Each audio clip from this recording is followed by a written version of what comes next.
Hey everybody, welcome back to Amar City. Today's episode is a little bit of an oddball compared to the rest of the episodes, since so far they've been really focused on making large city blocks and sections of the city happen, whereas this episode I'm just going to be working on this one roundabout and the surrounding area. I'll definitely still get into some city blocks and doing some detailing, but the focus of the episode is on a single roundabout. And I know that probably sounds really weird, so allow me to explain this very quickly. For one, this roundabout is very important for the city itself. It is actually where the highway that connects the city to the rest of the world ends, which makes it important, I guess, in two ways for that. Because for one, I wanted this to look as good as possible so that when you're getting into the city, you can actually see the skyline as you're approaching this roundabout, and you have a park in the middle. It all looks super fancy. There's actually a special little trick, or I guess you could call an Easter egg, that I'll put into it, that I'll get into later on. But basically, it's very much about the aesthetics. It's getting an interesting, almost wayfinding kind of ideas into this roundabout, where when you approach the roundabout, you really feel like you're entering the city itself. But also, it's pretty important traffic-wise, since obviously I have a highway that's ending pretty close to the downtown of the city already.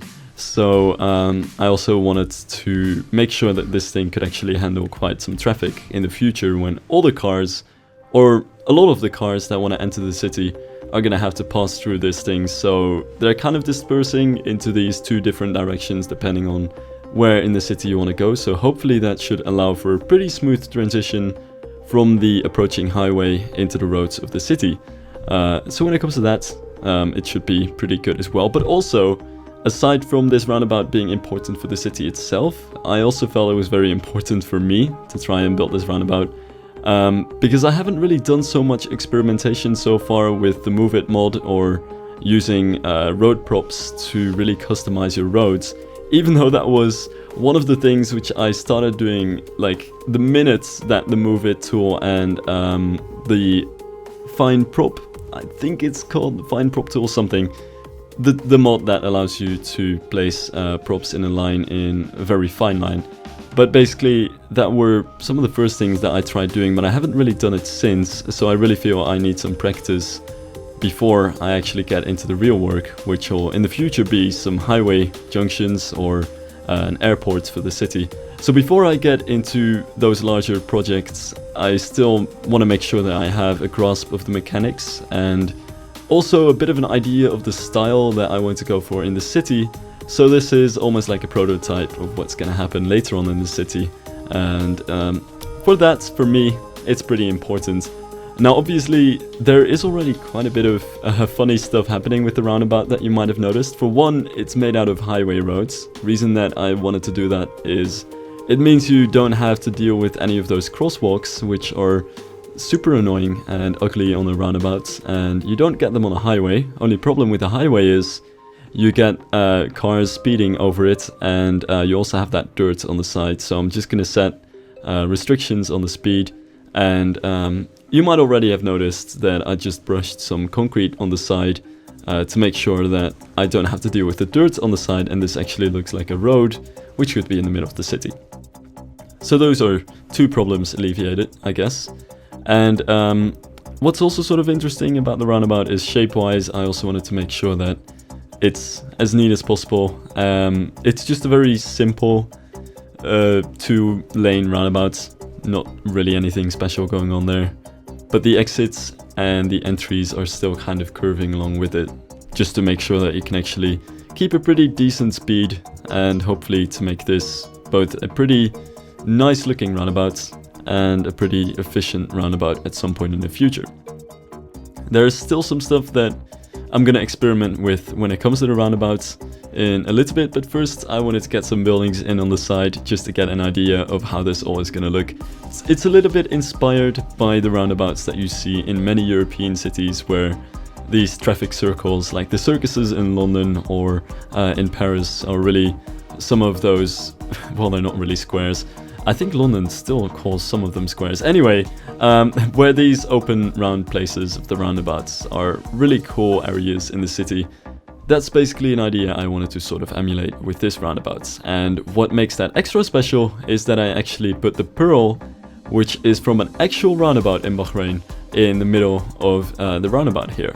So that's a little touch that should hopefully make it feel a little bit closer to reality, even if it doesn't really mean that much.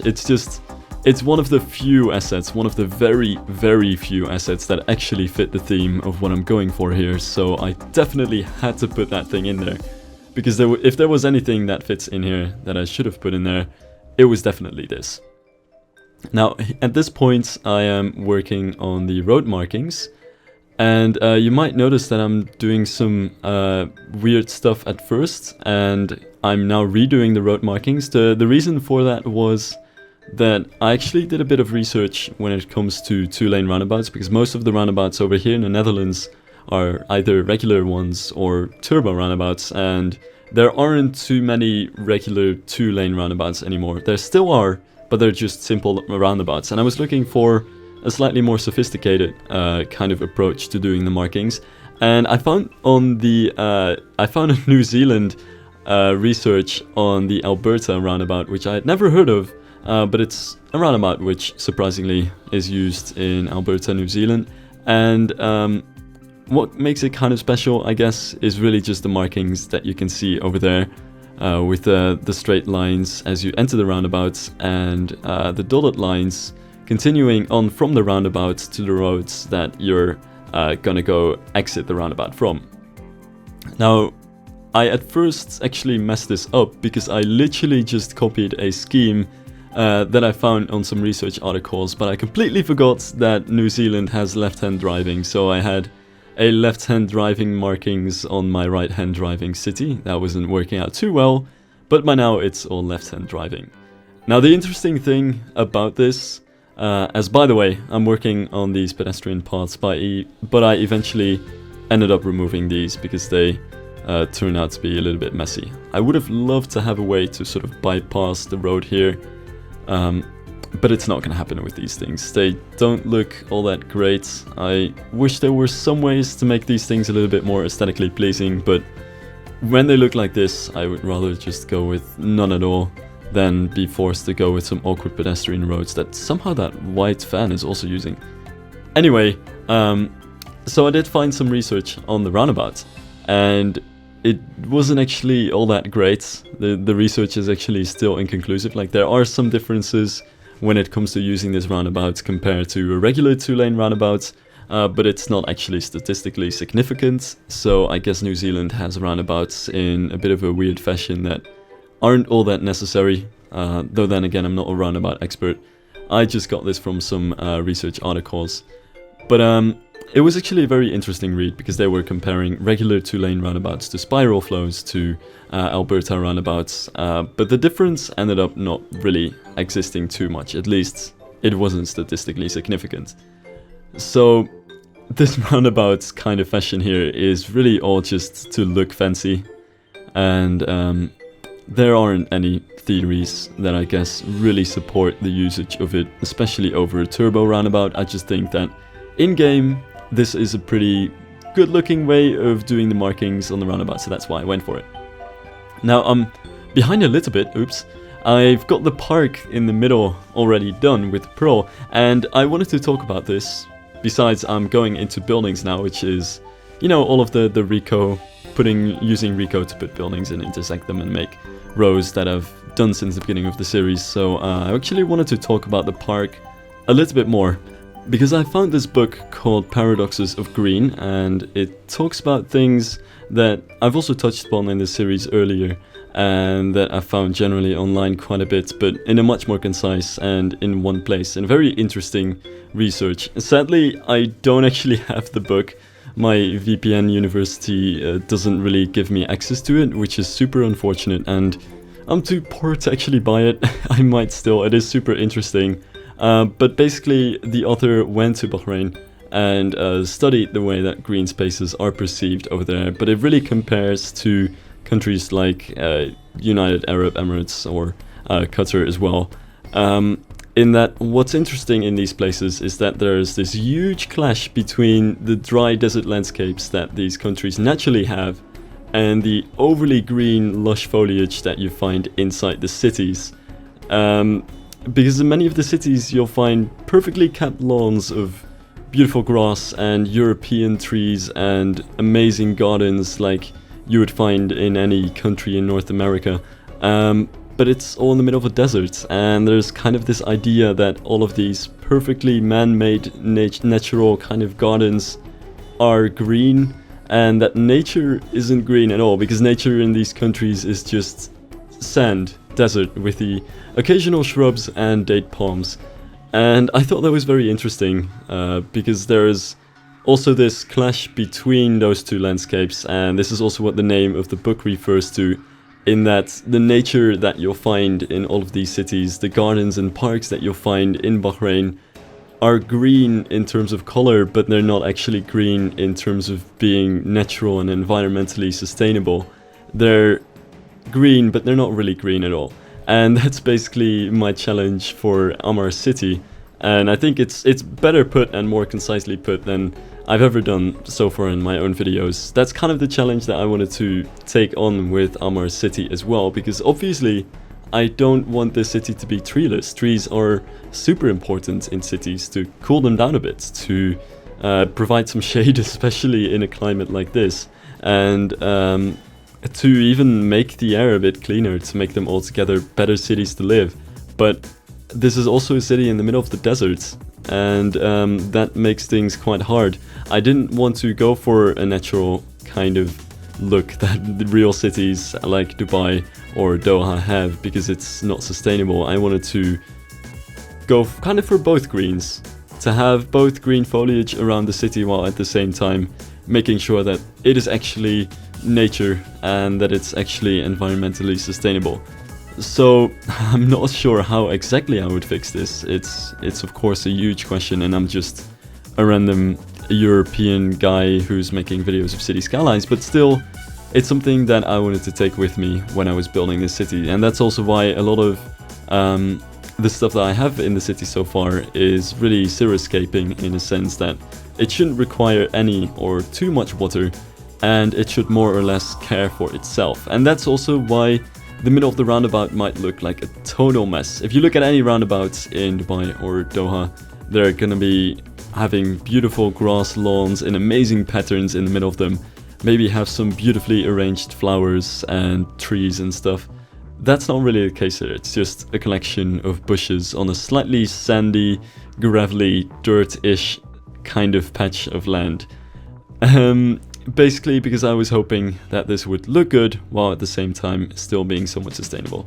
It's probably not as good looking as some beautifully arranged flowers or huge patches of grass that you would see, but it should hopefully at the same time be a bit more natural and keep the city a bit more sustainable. The problem is I just didn't want to make any nature that isn't really nature at all, and I also didn't want to I guess make parks that are almost like carbon copies of European parks, when really that shouldn't really work in a climate like this.